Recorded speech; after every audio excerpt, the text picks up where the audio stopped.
Rational ریبیٹل میں خوش آمدید۔ ام، ایک ایسے وسیع اور یعنی ایک بالکل بے کراں صحرا کا تصور کیا جائے جہاں افق کبھی قریب نہیں آتا۔ ہاں، وہ ایک ایسا منظر جہاں قدموں کے نیچے اڑتی ہوئی ریت بالکل 100% اصلی محسوس ہوتی ہے۔ بالکل، اور آسمان سے برستی ہوئی تپش وجود کو جھلسا دیتی ہے۔ لیکن اس سب کے باوجود ذہن کے کسی تاریک کونے میں ایک سرگوشی ابھرتی ہے کہ کیا یہ سب واقعی حقیقت ہے؟ یا یہ محض وہ منظر ہے جو ایک انسانی ذہن خود کو دیکھنے کی اجازت دے رہا ہے۔ صحیح، اور یہ کوئی عام صحرا نہیں ہے۔ یہ وہ مقام ہے جہاں آج کے اس گہرے تجزیے میں ہم ایمینوئل کانٹ کی شہرا آفاق کتاب کرٹیک آف پیور ریزن کی پیچیدہ وادیوں میں اترنے والے ہیں۔ اور اس کا مقصد ظاہر ہے صرف کانٹ کی خوش منطق کو دہرانا نہیں ہے، بلکہ اس فلسفے کو ہمارے برصغیر کے عظیم شاعروں کے آئینے میں پرکھنا ہے۔ ہاں، جن میں غالب، اقبال، میر، فیض، جان ایلیا اور ٹیگور شامل ہیں۔ مطلب یہ معاملہ کچھ ایسا ہی ہے جیسے کسی انسان نے پیدائش سے ہی ورچوئل ریالٹی یعنی وی آر کا ایک چشمہ پہن لیا ہو۔ ایک ایسا چشمہ جسے اتارا نہ جا سکے۔ بالکل، اور وہ انسان اسی چشمے کے اندر نظر آنے والے مناظر کو ہی کل کائنات سمجھ لے۔ یہ جو ورچوئل ریالٹی کے چشمے کی مثال ہے، یہ دراصل اس پورے فلسفیانہ بحران کی بنیاد ہے۔ اچھا، وہ کیسے؟ دیکھیں، کانٹ نے انسانی علم اور فہم کے گرد ایک انتہائی سخت لکیر کھینچ دی تھی۔ 18ویں صدی میں اس نے جو ثابت کیا وہ یہ تھا کہ انسانی ذہن وہ کوئی خالی سلیٹ نہیں ہے جس پر دنیا اپنے نقش ثبت کرتی ہے۔ یعنی وہ محض وصول کنندہ نہیں ہے؟ بالکل نہیں، بلکہ ذہن وہ عدسہ ہے جو دنیا کو ایک خاص شکل دیتا ہے۔ اور یہ بہت حیران کن بات ہے کہ ہمارے خطے کے شاعروں نے کانٹ کے ان پیچیدہ دلائل کے بغیر ہی اپنے وجدان کے ذریعے بالکل اسی کیفیت کو محسوس کیا تھا۔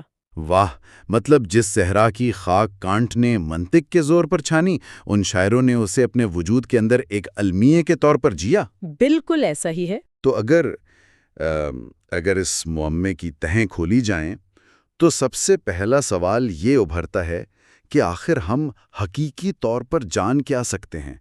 کیونکہ کانٹ سے پہلے تو فلسفہ بٹے ہوئے تھے نا۔ ہاں، وہ دو واضح دھڑوں میں بٹے ہوئے تھے۔ تجربیت پسند یعنی ایمپیریسسٹس کہتے تھے کہ سب کچھ حواس سے آتا ہے۔ صحیح، جو ہم دیکھتے سنتے ہیں۔ بالکل۔ اور عقلیت پسند جو ریشنلسٹس تھے وہ کہتے تھے کہ علم صرف عقل سے نکلتا ہے۔ تو پھر کانٹ نے ایسا کیا نیا کہہ دیا تھا جس نے سب بدل دیا؟ کانٹ نے آ کر ان دونوں دھڑوں کو ہی نامکمل قرار دے دیا۔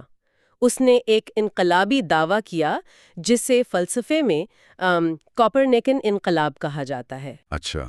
اس کا موقف تھا کہ علم محض باہر سے خاموشی کے ساتھ وصول نہیں کیا جاتا، بلکہ ہمارا ذہن اسے تشکیل دیتا ہے۔ نالج از کنسٹرکٹڈ، یعنی وہ خود بناتا ہے علم کو۔ ہاں، دنیا ویسی نہیں ہے جیسی وہ اپنے آپ میں موجود ہے، بلکہ دنیا ویسی نظر آتی ہے جیسی ہمارے ذہن کی ساخت اس سے پروسیس کرتی ہے۔ روشنی، رنگ، آواز، یہاں تک کہ مادہ، یہ سب خام مواد ہے۔ بالکل، یہ سب خام مواد ہیں جنہیں ذہن ایک بامانی شکل میں ڈھالتا ہے۔ تو یہاں یعنی ذہن کے اس فعال کردار پر غالب کا وہ مشہور مصرع کس قدر شدت سے یاد آتا ہے کہ ہستی کا اس بات کیا ہے، ایک دھوکہ ہے نظر کا۔ واہ، کیا بات ہے! بالکل۔ کانٹ جس چیز کو ایک فلسفیانہ مجبوری یا ظاہری شکل یعنی اپیرنس کہہ رہا ہے، غالب نے اسے سیدھا دھوکہ ہی کہہ دیا۔ ہاں، اور غالب کے ہاں یہ ایک منطقی نتیجہ نہیں ہے، بلکہ ایک وجودی اذیت محسوس ہوتی ہے۔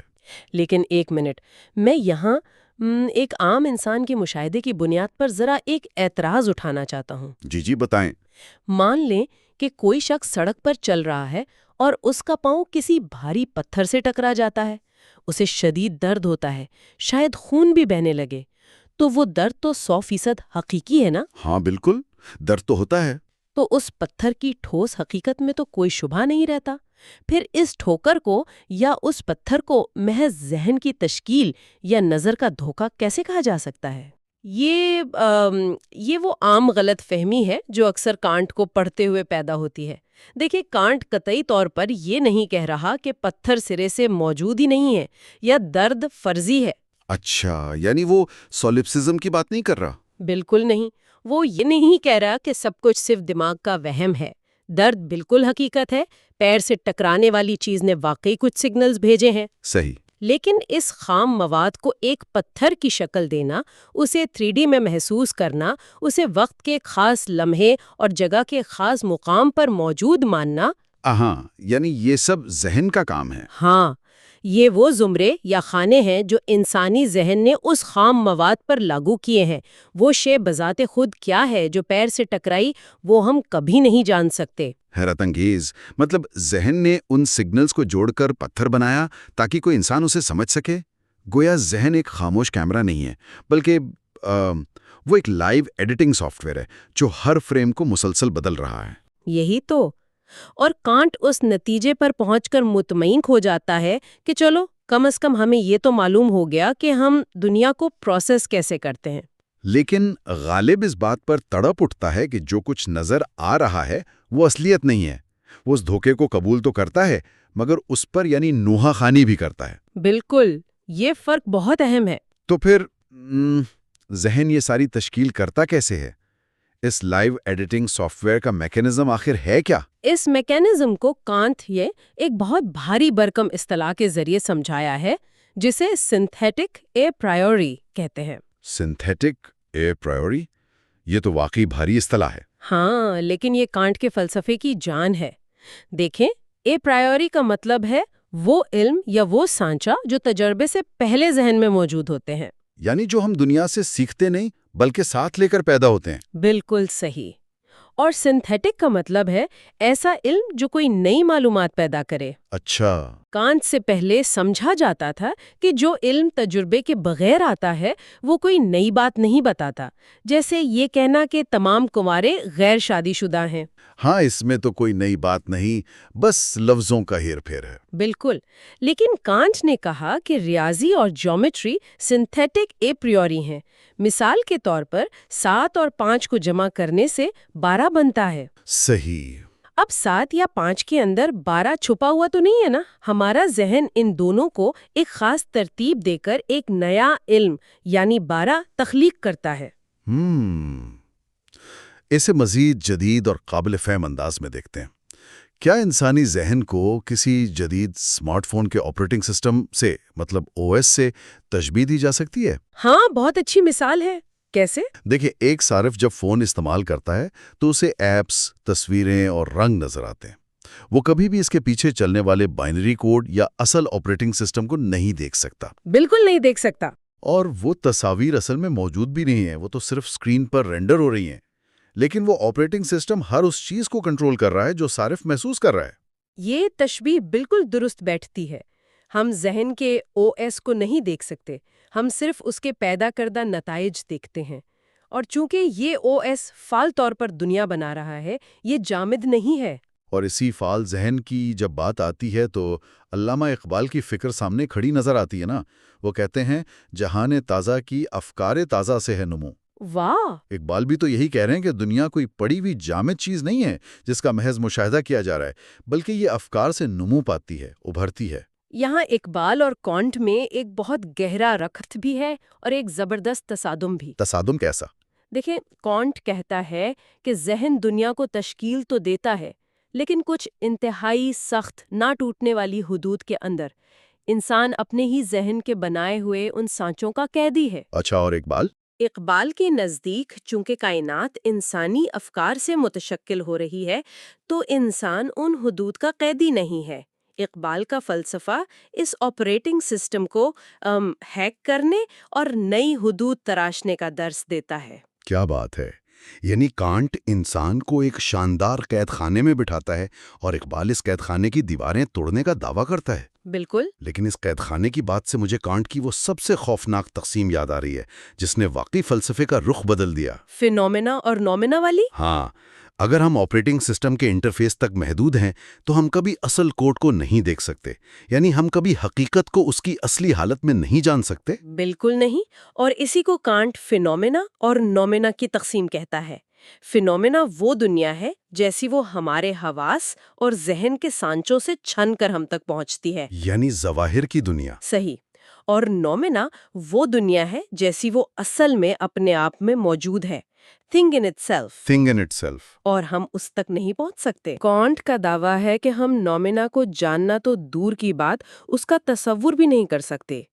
یہ انسانی ادراک کا سب سے بڑا المیہ ہے کہ وہ جس چیز کو جاننے کی سب سے زیادہ تڑپ رکھتا ہے، اسی تک پہنچنے کے راستے اس کے اپنے ذہن نے کاٹ دیے۔ جی بالکل۔ یہ تو واقعی ایک مستقل وجودی وحشت کا مقام ہے۔ یہ جاننا کہ جو کچھ بھی چھوا جا رہا ہے، دیکھا جا رہا ہے، وہ محض ایک ترجمہ ہے، اصل متن نہیں۔ ہاں، اور اسی کرب کو شاعروں نے محسوس کیا۔ جان ایلیا نے اس کرب کو، اس فہم کے ٹوٹتے ہوئے ڈھانچے کو شاید اس شعر میں محسوس کیا تھا کہ کون اس گھر کی دیکھ بھال کرے، روز ایک چیز ٹوٹ جاتی ہے۔ بہت خوبصورت ربط ہے۔ یہ گھر اینٹ اور پتھر کا نہیں ہے، نہیں ہے، بلکہ یہ انسانی سمجھ کا وہ خستہ حال ڈھانچہ ہے جو حتمی حقیقت کو پکڑنے کی کوشش میں روز اندر سے کریک ہو جاتا ہے۔ بالکل ایسا ہی ہے۔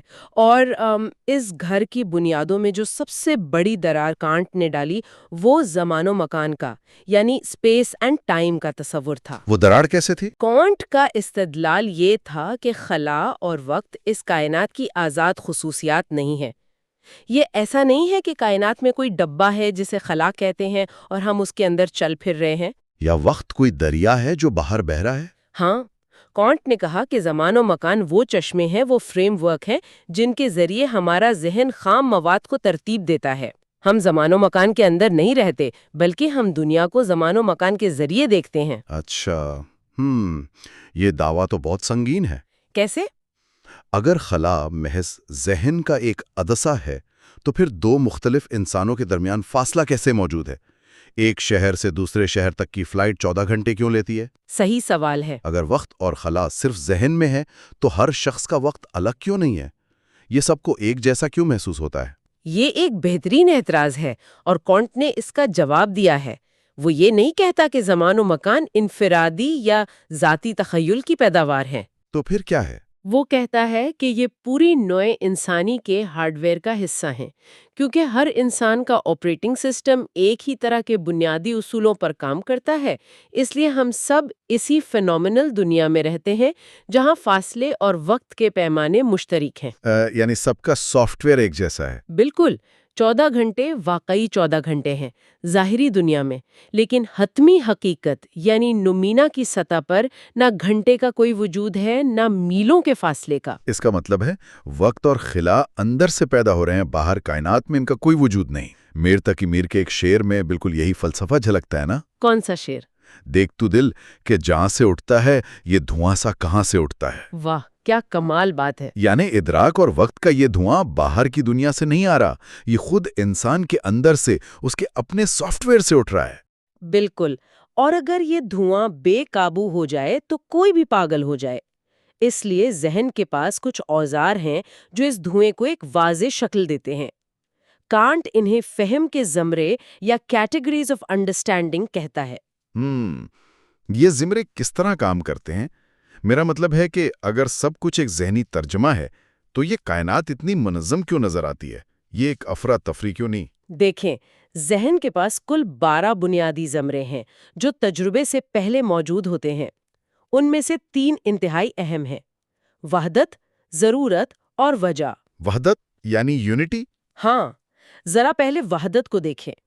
جب کوئی مجمع دیکھا جاتا ہے تو آنکھوں کے پردے پر محض لاکھوں رنگ اور روشنیاں پڑ رہی ہوتی ہیں۔ صحیح۔ یہ ذہن کا زمرہ وحدت ہے جو ان بکھرے ہوئے رنگوں کو جوڑ کر انسان اور پھر ایک مجمع کی شکل دیتا ہے۔ اگر یہ زمرہ نہ ہو تو دنیا رنگوں کا ایک اندھا طوفان بن جائے۔ واو! اور وجہ یعنی کاز اینڈ ایفیکٹ؟ ہاں، علت اور معلول۔ جب دیکھا جاتا ہے کہ شیشہ زمین پر گرا اور ٹوٹ گیا تو آنکھ نے صرف 2 واقعات کو آگے پیچھے ہوتے دیکھا: گرنا اور پھر بکھرنا۔ آنکھ نے اس کی وجہ تو نہیں دیکھی؟ بالکل نہیں، آنکھ نے وجہ کو نہیں دیکھا۔ یہ ذہن کا زمرہ ہے جو ان 2 واقعات کے درمیان ایک اٹوٹ رشتہ قائم کرتا ہے اور کہتا ہے کہ گرنے کی وجہ سے ٹوٹنا واقع ہوا۔ یہ تو حیرت انگیز ہے کہ ذہن خود کہانیاں گھڑ رہا ہے تاکہ منتشر ہونے سے بچا جا سکے۔ ذہن واقعات کے درمیان معنی کا پل خود تعمیر کر رہا ہے۔ صحیح بات ہے۔ اور اسی کو اگر فیض احمد فیض کی نظر سے دیکھیں تو ان کا مصرع ہے کہ اور بھی دکھ ہیں زمانے میں محبت کے سوا۔ ہاں، بظاہر تو یہ ایک رومانوی بات لگتی ہے، لیکن اس کی گہرائی میں جائیں تو وہ بھی یہی کہہ رہے ہیں کہ جو محبت اور دکھ سطح پر نظر آتے ہیں وہ پوری حقیقت نہیں ہے۔ ان کے پیچھے کچھ پوشیدہ سماجی، معاشی اور ذہنی ڈھانچے کام کر رہے ہیں جو تجربے کو شکل دے رہے ہیں۔ فیض کا یہ سماجی شعور واقعی کانٹ کی فلسفیانہ بحث سے بہت ملتا جلتا ہے، لیکن مسئلہ تب کھڑا ہوتا ہے جب ان ذہنی زمروں اور عقل کو ان جگہوں پر استعمال کرنے کی کوشش کی جائے جہاں کے لیے یہ بنے ہی نہیں۔ اچھا، ان جگہوں سے کیا مراد ہے؟ کانٹ اسے اینٹینومیز کہتا ہے، یعنی عقل کے تضادات۔ عقل کے تضادات؟ مطلب ذہن کا سافٹ ویئر کریش کر جاتا ہے؟ بالکل، جیسے جب کوئی خالص عقل کو استعمال کرتے ہوئے یہ جاننے کی کوشش کرتا ہے کہ کیا کائنات کی کوئی ابتدا ہے یا یہ ہمیشہ سے موجود ہے، تو عقل الجھ جاتی ہے۔ کیسے الجھتی ہے؟ آپ منطق کے ذریعے یہ بھی ثابت کر سکتے ہیں کہ کائنات کا آغاز ہوا تھا، اور اسی منطق سے یہ بھی ثابت کر سکتے ہیں کہ یہ ازل سے ہے۔ دونوں دلائل بظاہر ٹھوس لگتے ہیں، لیکن دونوں بک وقت سچ تو نہیں ہو سکتے نا؟ ہاں، یہ تو ممکن نہیں۔ تو ایسا کیوں ہوتا ہے؟ کانٹ کہتا ہے کہ یہ اس لیے ہوتا ہے کیونکہ ہم ان زمروں کو جو روزمرہ کے تجربات کے لیے بنے تھے پوری کائنات پر لاگو کرنے کی غلطی کر رہے ہیں۔ انچ کے فٹے یعنی رولر جیسی ہے۔ ہاں، بہت مناسب مثال ہے۔ ایک ایسا فٹا جس سے کاغذ پر لکیریں لگائی جا سکتی ہیں، کسی میز کی لمبائی ناپی جا سکتی ہے، لیکن اگر کوئی اسی 12 انچ کے فٹے کو لے کر سمندر کی گہرائی ناپنے نکل پڑے تو کیا ہوگا؟ وہ فٹا ٹوٹ جائے گا۔ بالکل ٹوٹ جائے گا۔ عقل روزمرہ کی دنیا میں یعنی فینومنا میں تو کام کرتی ہے، لیکن لامحدودیت پر جا کر مفلوج ہو جاتی ہے۔ اور اس مفلوج ہونے کا جو ذہنی تھکاؤ ہے وہ بہت اذیت ناک ہے۔ جو نیلیا نے اس بے یقینی کو یوں بیان کیا تھا کہ میں بھی بہت عجیب ہوں، اتنا عجیب ہوں کہ بس خود کو تباہ کر لیا اور ملال بھی نہیں۔ واقعی انسان سچائی کی تلاش میں اپنی عقل کی تمام توانائیاں خرچ کر دیتا ہے، یقین تباہ کر لیتا ہے۔ اور آخر میں ملتا کیا ہے؟ صرف یہ ادراک کہ حتمی سچائی تو عقل کی پہنچ میں ہے ہی نہیں۔ ایک نیا دروازہ کھلتا ہے۔ ربیندر ناتھ ٹیگور کا ایک بہت گہرا تصور ہے کہ جہاں علم ختم ہوتا ہے وہاں لامحدود کا آغاز ہوتا ہے۔